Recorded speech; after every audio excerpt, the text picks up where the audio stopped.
Magandang tanghali sa ating lahat, mga kapatid. So ngayon, yung homily ko, mag-live na lang ako, focus sa homily ko, but ay ang buong 20 minutes ko ibibigay ko sa catechism natin.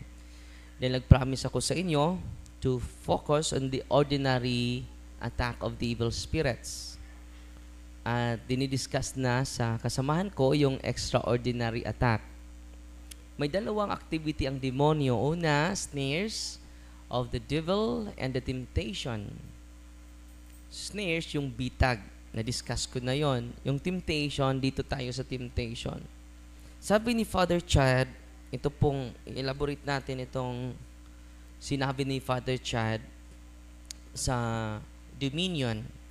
So, sa mga nagtanong, ano yung libro na binabasa ko, Dominion by Father Chad Rafferger. Sabi niya, in order to overcome temptation, we need this. We can cause us moral or psychological harm. Let us avoid persons, places, and things. This effectively removes the external matter. To avoid temptation, ang highlight dito, to remove the external matter. It refers to the person, places, and things. Atin itong elaborate ha. And then bibigyan natin ng mga practical examples para maunawaan natin ang, hindi ko mabigay lahat ng example dahil ang dami. Unang-una, hina-highlight ni Father Chad dito ang external matter. Let us avoid the external matters of temptation. Una, persons. Pwede ang tao. Places, pwede yung lugar. Pangatlo, pwede din yung object or things na makakause sa atin ng spiritual harm. Unang-una, person. Listening them specifically helps clarity that not only objects or situation matter, but also relationships or people can be conduits of harm or temptation.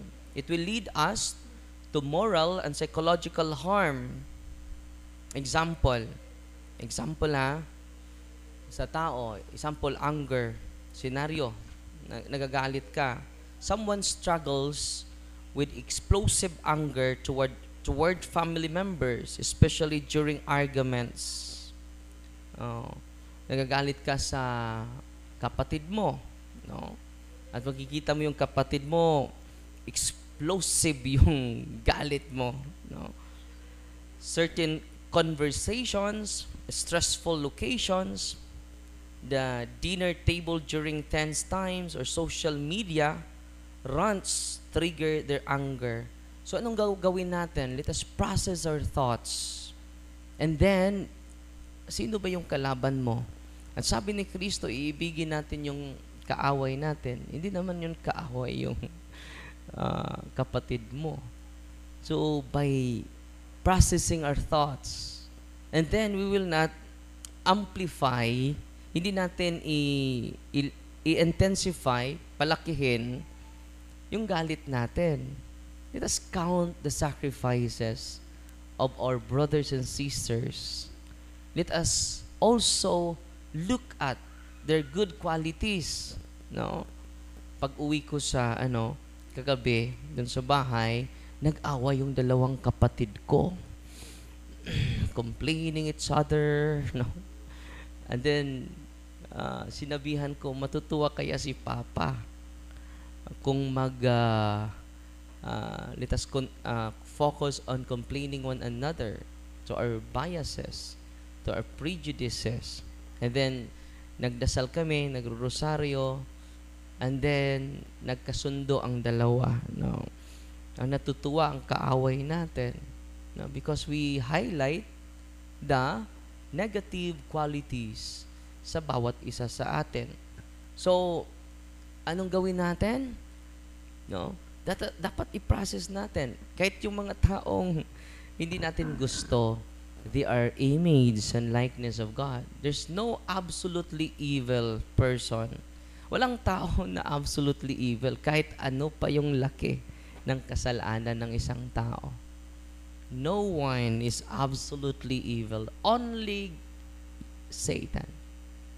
Only the evil spirits are absolutely evil.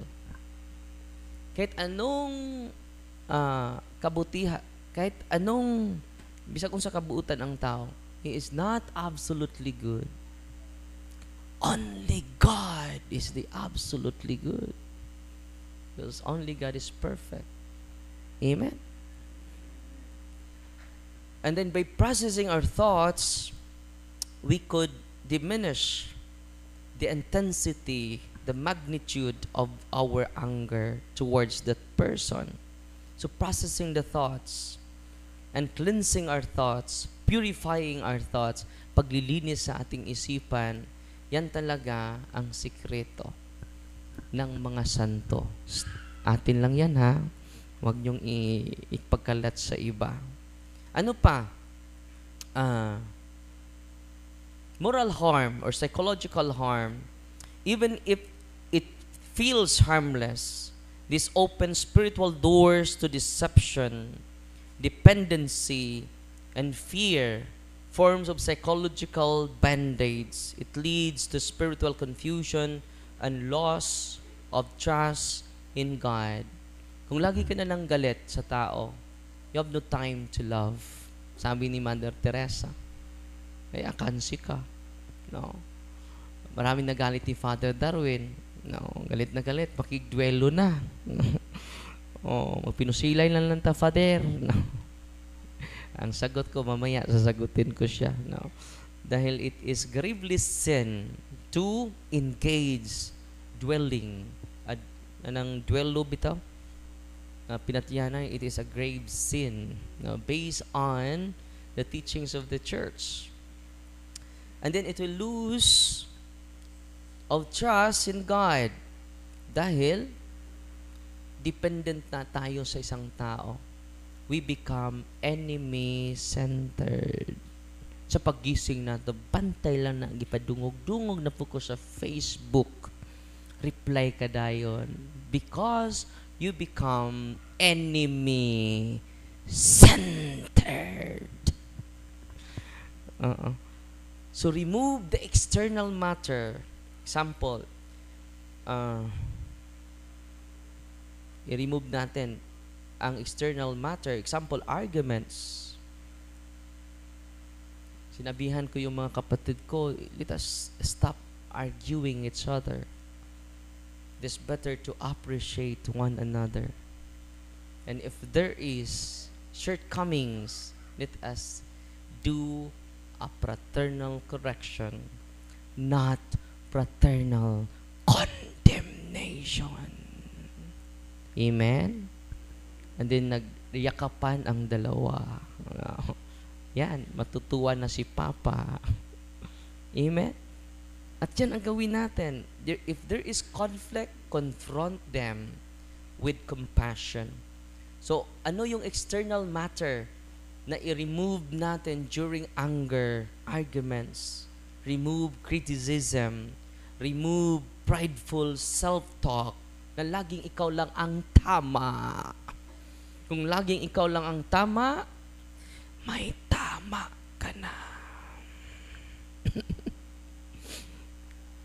That's the reason why the church promoting synodality, listening to one another. So, demons can agitate to provoke outbursts by increasing your arguments, by increasing your criticism. Sa bawat isa, hindi kita nagustuhan. No? Ayaw ko sa'yo. Pagmumukha mo lang, ayaw ko na sa'yo. The way you speak, ayaw ko na sa'yo. No? Removing the external, not entering debates, talking breaks when provoked. So kung may argumento, anong gawin natin? Dito, taking breaks. Huminga ka muna. Nag-count ka 1 to 100. And the best argument during intense anger is silence. Take a break. And then inhale, exhale. Para ma-process mo yung sarili mo. Because when you intensify anger, Satan will create abusive relationship between you and Satan. Anong nangyari? Irrational na tayo. Di ba? Tuwing galit na tayo. So, take note ha. Magagalit ta without valid reason. It might be the influence of our enemy. Kung magagalit ka with valid reason, hindi naman masama magalit. Hindi din kasalanan magalit. It is called, sociological term, amoral. Kailan ang galit mo maging kasalanan? Kung magmura ka na. Kailan ang galit maging kasalanan? Kung magplano ka na ng masama. Sasabihin mo sa darling mo, darling, nagagalit ako sa'yo. Dahil ito yung promise mo. Hindi ka naman nagsalita ng masama. Lumalumanay naman yung sinasabi mo. Hindi ka nagkasala doon.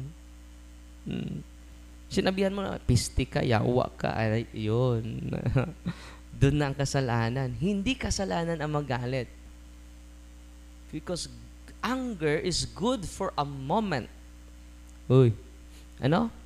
Anger is good for a moment. Because anger is like a medicine. A medicine has expiration date.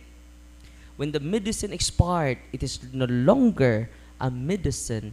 It is a poison. Lason. So kung ma-expire na yung araw, dapat ma-expire na din yung galit mo. At kung ilang araw na yung lumubog, hindi, lumubog ka na rin. And then it is no longer good for you. It is a poison. It is no longer medicine. It is a poison. It is good for a moment. Yan po ang una na example. How to remove the external in order to overcome temptation. First, remove the person, places, and things. Example. Like another example. Ito. Gossip. Yung paglibak. You know? A person struggles with constantly sharing negative information about others at work or in the church. Yung temptation natin. Anong gawin natin? Ito yung 4 important points. Person, places, and things.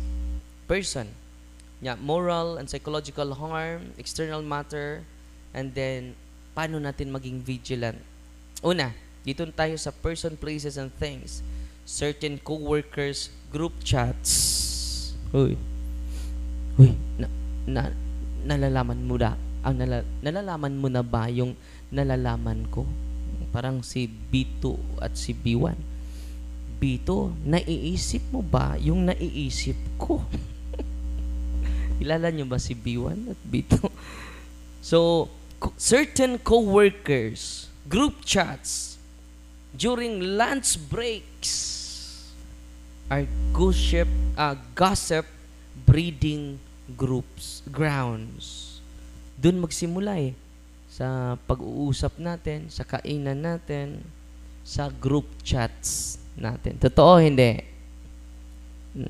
Totoo. Avoid joining in or excuses themselves when the conversation turns toxic. Anong gawin natin? Kung makikita na natin na toxic na ito, let us avoid and let us stop. The moral and psychological harm sa gossip.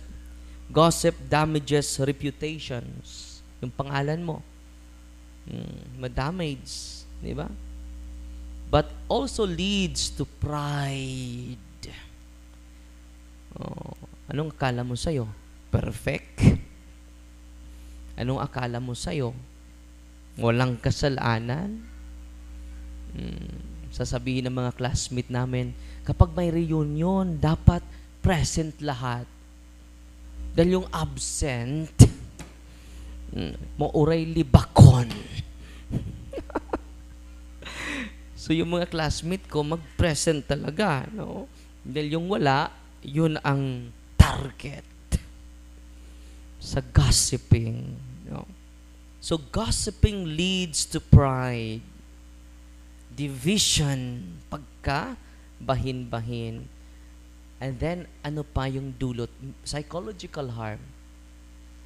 Mental unrest. Kaya pala, marami sa atin walang tulog. Pakialamero sa buhay ng iba. Father, wala akong tulog. Naisip ko na ito. Baka you are so sensitive and you are so concerned. Ang gossip, concern lang ko, Father. In disguise, concern. But, it is a mental unrest, psychological harm. It feeds a sense of superiority. Ako, mabait ako, sila hindi. Superior ako. Dahil sila lumabag sa batas natin, ako hindi. It leads you to pride. And also, gossiping, it is a manifestation that we are insecure. Ang ganda na focus tayo sa sarili natin. Ano yung dapat natin i-remove? External matter. Information, even true, can be used by demons to tempt the person into destruction or judgment. Ano? Kahit totoo pa yung sinabi mo, gagamitin din yan ng demonyo. To tempt us into destruction and judgment. We increase biases. We increase prejudices towards one another. Last 4 minutes na lang. Tumingin ako sa cellphone ko dito. No? So, ang discernment natin, discernment and silence reduce the temptation of gossip. Anong gawin natin? Be discerning. Be silent. Always. Yan yung laging sinasabi natin, daghag sulti, daghag sayop. Be discerning, be silent to conquer gossiping. Amen? So, anong gawin natin? Being watchful, it is easy to fall into, it is easy to fall in when conversation just happens. Unguarded moment natin. Bigla lang, pinag-usapan natin. Be prepared by praying before social events. Anong gagawin natin? Prayer before a specific social events. Or redirecting topics with humility. Makikita na natin na makadestroy na ito sa kasamahan natin. Redirecting. I-refocus nimo. Huwag kang magpapurunsit. So, ang ganda, no? Last point. Apat po ito, pero hindi na kaya sa oras. Occult curiosity. How to avoid the external matters, person, things, and places. Example, a young adult is curious about horoscopes, crystal balls, energy healing, power, gahom-gahom, or harmless fortune-telling apps. Nandyan na sila sa internet ngayon. Akala nyo, May ghost hunting pa sila. So ngayon, anong dapat nating gawin? How to apply these 4 points? First, person, places, and things, new age friends, occult theme, bookstores, TikTok, ginagamit na nila, Instagram. Spiritually influencers are all doorways of the demonic entities. Kaya nga, kayong nandito, please stop watching horror movies. Please. Horror movies are doorways of the evil spirits. The person unfollows, unsubscribes, and avoids these influences. Anong gawin natin? Yung mga apps ninyo sa cellphone na ganyan, mga horoscope, please, i-delete na ninyo. I-unfollow na sila. I-unsubscribe na sila. I-avoid their influences. Ano yung moral and psychological harm nito?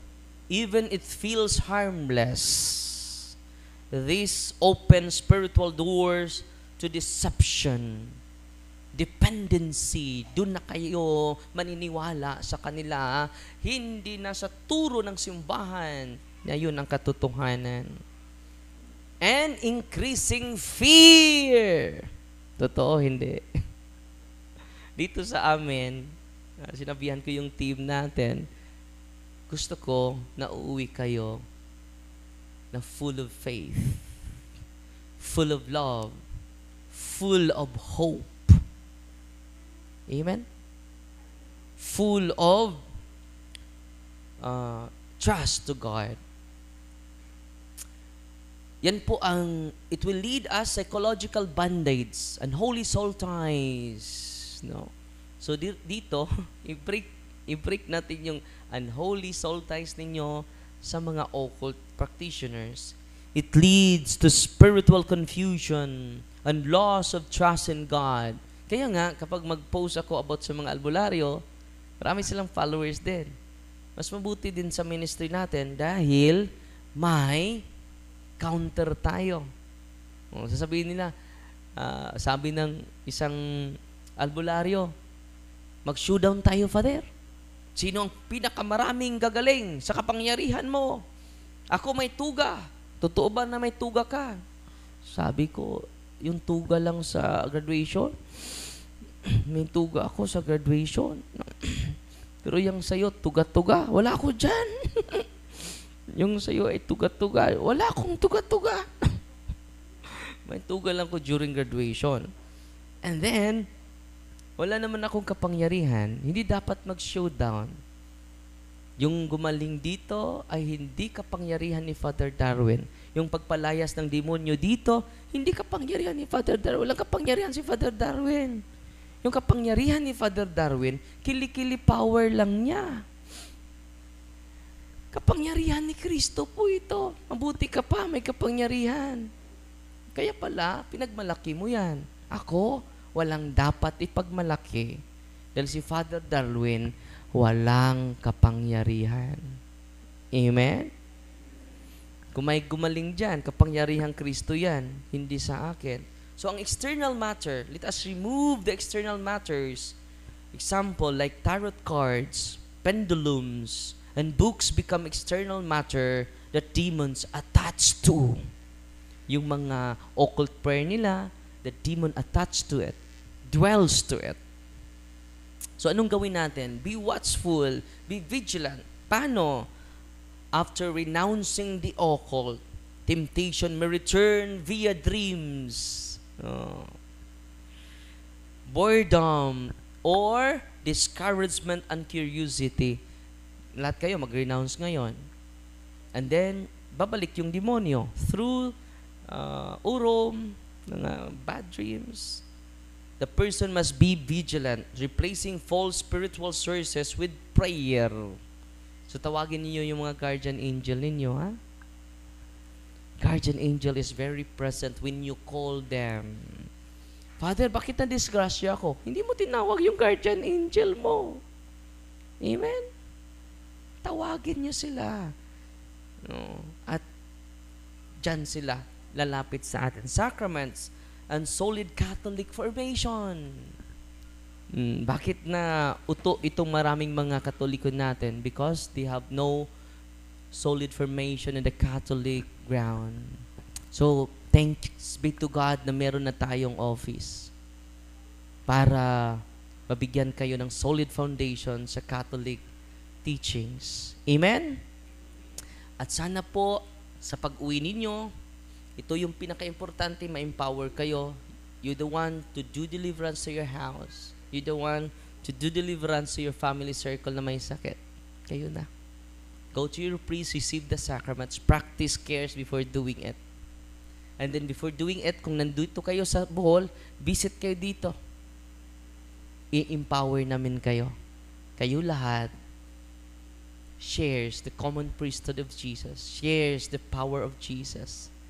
When you receive the sacrament of baptism, the power of healing, the power of casting out of the unclean spirits, nasa inyong kamay yan. Natutuwa ba kayo? Amen. God is good all the time. So, bukas naman, ipatuloy natin ito sa mga example para maunawaan natin. Very theological po si Father Chad Ripperger. So, sisikap ako na mabigyan natin ng practical example upang maunawaan natin yung theological term. Dahil yung theological term is not practical. So, through the examples, magre-research tayo, through the examples of the theologians, maunawaan ninyo lahat yung mga theological term na hindi lubos maunawaan sa mga maraming tao. Amen?